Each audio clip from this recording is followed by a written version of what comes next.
कैसे हैं guys. Welcome back to another show. आज आपको मैं दिखाने जा रहा हूँ एक हॉरर मूवी जिसका नाम है 28 वीक्स लेटर।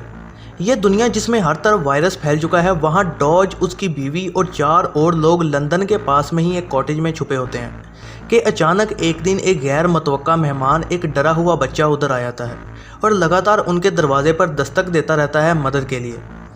उस लड़के को अंदर आने दिया जाता है, लेकिन तभी उन्हें एहसास होता है कि इन्फेक्टेड वैम्पायर्स लड़के का पीछा करते यहाँ पहुँच गए हैं और वो कॉटेज पर हमला कर देते हैं और घर के अंदर एक लड़की को वो काट लेते हैं और वो भी इन्फेक्टेड हो जाती है।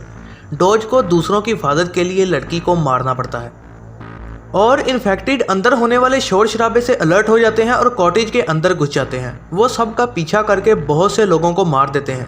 बचे हुए लोगों को अपनी ज़िंदगी बचाने के लिए वहां से भागना पड़ता है, जबकि डॉज, उसकी बीवी और उस बच्चे का सीढ़ियों पर पीछा किया जाता है। डॉज एलिस से इल्तिजा करता है कि वो बच्चे को लेके यहाँ से जाए, लेकिन वो इनकार कर देती है। जैसे ही वैम्पायर्स आगे बढ़ते हैं तो डॉज उन दोनों को छोड़ने का फैसला करता है और खिड़की से अकेला बाहर निकल जाता है, जबकि उसकी बीवी विंडो के पास चिल्लाती रहती है।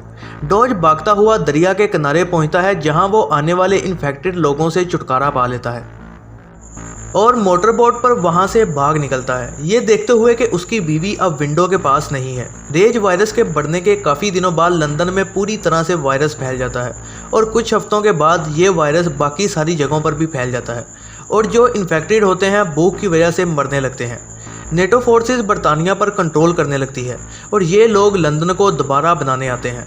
28 वीक्स बाद सोल्जर्स हर जगह होते हैं और सिटी पर पहरा देते हैं और लंदन के रिहायशी जो कि इस आउटब्रेक के दौरान शहर से बाहर थे, घर वापस आना शुरू हो जाते हैं।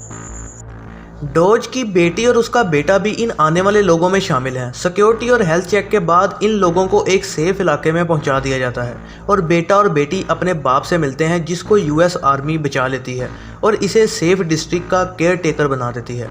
डॉज उनको नए फ्लैट में लाता है और उनकी मां के बारे में उन्हें झूठ कहने लग जाता है।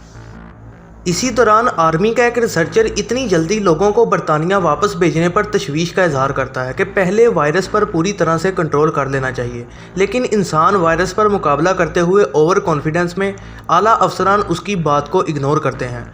उस रात जब सोल्जर्स कम्युनिटी को महफूज रखने के लिए पेट्रोलिंग पर होते हैं, बेटे को ख्वाब आता है कि उसकी माँ इन्फेक्टेड हो रही है, तो अगले दिन बेटी अपने भाई के साथ चुपके से सेफ हाउस से निकल जाती है और अपने पुराने घर चुपके से जाने का प्लान बनाती है। लेकिन उनको एक सोल्जर जैक देख लेता है और फ़ौरन ही हेडक्वार्टर पर इन्फॉर्म कर देता है। दोनों ही अपने पुराने घर पर पहुंच जाते हैं। हैरानगी में बेटे को पता चलता है कि उसकी मां अभी भी जिंदा है और वो अनइन्फेक्टेड लग रही है और बेहोशी की हालत में है, लेकिन तीनों जल्द ही सोल्जर्स के घेरे में आ जाते हैं। माँ को वायरस टेस्ट के लिए क्वारंटीन कर लिया जाता है और दूसरे दोनों को एक जेल में बंद कर दिया जाता है। मरी हुई माँ के सामने आने से डॉज बहुत शर्मिंदा होता है, लेकिन बजाय इसके कि वो सच बोले, वो अभी भी झूठ बोलता रहता है जो कि उसने बच्चों को बताया होता है। माँ का जो ब्लड टेस्ट लिया जाता है उससे पता चलता है कि उसमें रेज वायरस मौजूद है, लेकिन उसके कोई सिम्टम्स नज़र नहीं आते। इस हैरानकुन खबर के बाद डॉक्टर माँ के ब्लड से वैक्सीन बनाने का प्लान बनाती है, लेकिन ये जानने के बाद कि वायरस इसकी वजह से ही फैला है, जर्नल बाकियों की हिफाजत के लिए उसे मारने को कहता है। इस दौरान डॉज अपने पास कार्ड के जरिए बीवी के क्वारंटीन वाले रूम में चुपके से घुस जाता है और अपनी बीवी से माफ़ी मांगता है और उसे माफ़ करने के लिए भीख मांगता है। माँ जो कुछ भी माजी में हुआ उसे भूल जाने के लिए राज़ी हो जाती है, लेकिन उनकी रोमांटिक किस शौहर के ऊपर एक खौफनाक इन्फेक्शन ले आती है जो कि फिर अपनी बीवी को मार देता है और सब पर हमला करना शुरू कर देता है। जर्नल को इसके बारे में पता चलता है और वो पूरी बिल्डिंग को क्वारंटीन करने का हुक्म देता है और पूरे डिस्ट्रिक्ट में रेड कोड अलर्ट कर देता है और आइसोलेशन सेल्स में भाई और बहन बहुत डर जाते हैं जब वो देखते हैं कि एक इन्फेक्टेड सोल्जर उन पर हमला कर रहा है। लेकिन किस्मत से वहाँ डॉक्टर आ जाती है और उन्हें बचा लेती है, लेकिन भागते वक्त हजूम की वजह से दोनों अलहदा हो जाते हैं। आर्मी बिजली बंद कर देती है और सोल्जर्स बिल्डिंग के ऊपर तैनात हो जाते हैं। जब शहरी डर के मारे बेसमेंट में छुपे होते हैं कि आगे क्या होगा, और क्या देखते हैं कि इन्फेक्टेड डॉज उन पर हमला करने आ रहा है और बेटे को चांस मिलता है और वो वेंटिलेशन डक्ट में घुस जाता है और नीचे हर जगह इन्फेक्टेड होते हैं।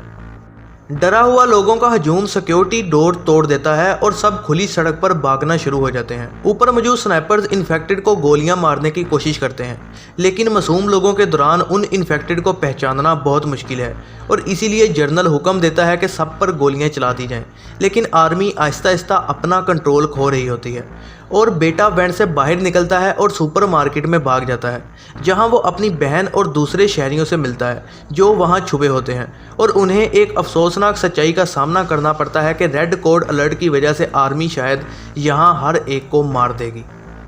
और दूसरी तरफ सोल्जर जैक मासूम लोगों को मारने का हुक्म नहीं मानता और छत से उतरकर सुपरमार्केट चला जाता है, जहां वो मासूम शहरियों से मिलता है और उन सबको महफूज तरीके से यहां से निकालने का सोचता है।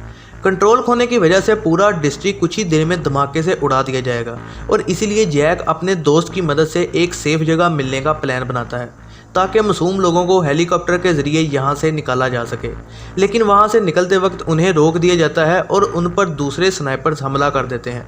जैक उन सबको इस खतरे से कामयाबी से बचा लेता है और आखिरकार बॉम्ब धमाका किया जाता है और पूरे डिस्ट्रिक्ट और इन्फेक्टेड लोगों को जला दिया जाता है। लेकिन उनमें से कुछ बच भी जाते हैं और इस एरिया से बाहर निकल जाते हैं। अगले दिन तमाम लोग परेशानी की हालत में मीटिंग पॉइंट पर हेलीकॉप्टर के आने का इंतज़ार कर रहे होते हैं और जैक को बताया जाता है कि ये दोनों बच्चे शायद वायरस का इलाज रखते हैं क्योंकि उनके जीन्स उनकी माँ से मिलते हैं। मीटिंग पॉइंट पर जाते दौरान हेलीकॉप्टर के पीछे पीछे इन्फेक्टेड लोग भी आ रहे होते हैं। जैक सबको झाड़ियों में छुपने का कहता है। आने के बाद दोस्त सिर्फ जैक को ही ले जाना चाहता है और बाकियों को ले जाने से इनकार करता है क्योंकि उन्हें दूसरे आर्मी के लोग मार देंगे, इस वजह से कि शायद उनमें से कोई इन्फेक्टेड हो। कोई चॉइस ना रखते हुए जैक उसे इन लोगों को दूसरी साइड इंग्लिश चैनल के पास ले जाने को कहता है और इस टाइम पर एक लड़का हेलीकॉप्टर की तरफ भागता है क्योंकि इन्फेक्टेड पास आ रहे होते हैं। हेलीकॉप्टर पायलट अपना एंगल बनाता है और हेलीकॉप्टर के पंखे से आने वाले इन्फेक्टेड को ख़त्म कर देता है और इस तबाही के दौरान जैक लड़ते हुए शहरियों के साथ उस जगह से निकलने की कोशिश करता है ताकि एक और मीटिंग पॉइंट स्टेडियम पर हेलीकॉप्टर को बुलाया जा सके। वो एक जगह पहुंचते हैं जहां नर्व गैस चलाई जा रही होती है इन्फेक्टेड को मारने के लिए। कोई भी जगह छुपने के लिए नहीं होती और वो एक कार की तरफ भागते हैं जहां वो उसके दरवाजे बंद कर देते हैं और वैम्पायर गाड़ी के बाहर से उन पर हमला करने की कोशिश करते हैं और कुछ ही देर में वैम्पायर जहरीली गैस की वजह से मारे जाते हैं। सेफ्टी ना होते हुए जैक कार को स्टार्ट करने की कोशिश करता है, लेकिन बैटरी ना होने की वजह से वो नाकाम रहता है। वो कार से निकलने का फैसला करता है ताकि कार को धक्का लगाकर स्टार्ट किया जा सके, लेकिन जैक को फ्लेम थ्रोवर के जरिए जिंदा जला दिया जाता है। इस डर के दौरान बचे हुए गाड़ी में भागते हैं जबकि उन पर गोलियां बरस रही होती हैं और वो एक सबवे स्टेशन में चले जाते हैं जहां पूरी तरह से अंधेरा होता है और अंधेरे में वहां चलना शुरू कर देते हैं और यहीं पर डॉज एक पर हमला करता है और वो अपनी ज़िंदगी खो देती है। और फिर बाप अपने बेटे पर हमला करता है और उसे काट लेता है और फिर आखिरकार बेटी के हाथों डॉज मारा जाता है। इन्फेक्शन के डर से लड़का अपनी बहन से दूर भागने की कोशिश करता है। वो टनल्स में भागता है और वहाँ बेहोश हो जाता है। अपने भाई को ना छोड़ते हुए बहन उसके पीछे भागती है और उसे पता चलता है कि उसका भाई इन्फेक्टेड में नहीं बदला और बजाय इसके वो भी अपनी माँ की तरह एक symptom free super virus carrier है। आखिरकार वो दोनों स्टेडियम में हेलीकॉप्टर वाले मीटिंग पॉइंट पर पहुंच जाते हैं। ये ना जानते हुए कि लड़का इन्फेक्टेड है, पायलट उन दोनों को उस इन्फेक्टेड एरिया से बाहर इंग्लिश चैनल के पार फ्रांस ले जाता है। स्टोरी के आखिर में 28 दिन के बाद एक रेडियो पर मदद के लिए किसी का मैसेज आता है, लेकिन कोई भी खाली हेलीकॉप्टर में इस मैसेज का आंसर नहीं देता, जहां पर डॉज फैमिली की फ़ोटोज़ गिरी होती हैं और वायरस पहली बार पूरे फ्रांस में फैल जाता है और वहां पर तमाम लोगों को कुछ ही दिन में इन्फेक्ट कर देता है। यह है ज़रनाब मूवीज़ रिव्यू और वीडियो को लाइक करना ना भूलिएगा और ये स्टोरी कैसी लगी नीचे कमेंट करके ज़रूर बताइएगा और ऐसी ही नई मूवीज़ के लिए चैनल को सब्सक्राइब करना ना भूलिएगा।